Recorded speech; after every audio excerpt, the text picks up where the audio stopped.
The influence of social media is so strong that it gives negative effect rather than to what the real purpose to promote and to witness the natural gems that we have.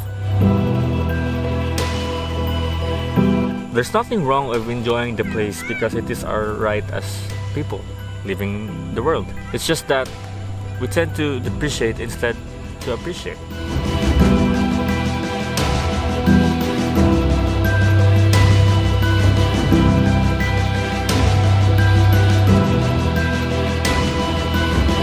As humans, we have the endless pursuit to explore, and we tend to forget that we have homes to return to. But if we don't take care of our environment, do we still have homes to return to?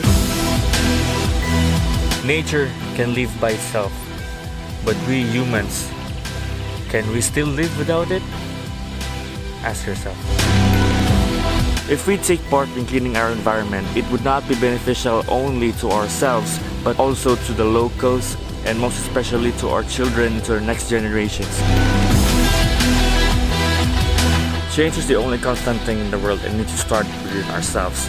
If and only if we realize that we should change for the better, not for the worst. Leave no trace. This simple principle guides us to become more responsible in every action we take, no matter where we go or what we do.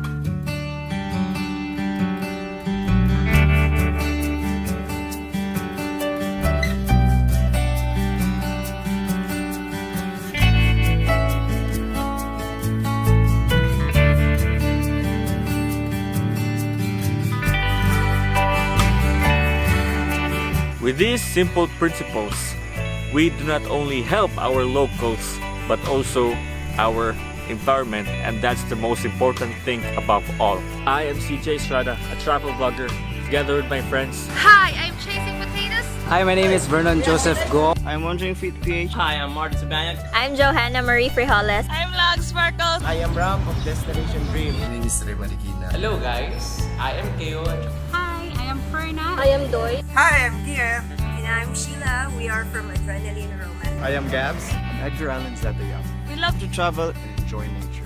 Please help us Save the environment. Let's be a responsible traveler. Leave no trace. Leave no trace. Leave no trace. Leave no trace. Leave no trace. Leave no trace.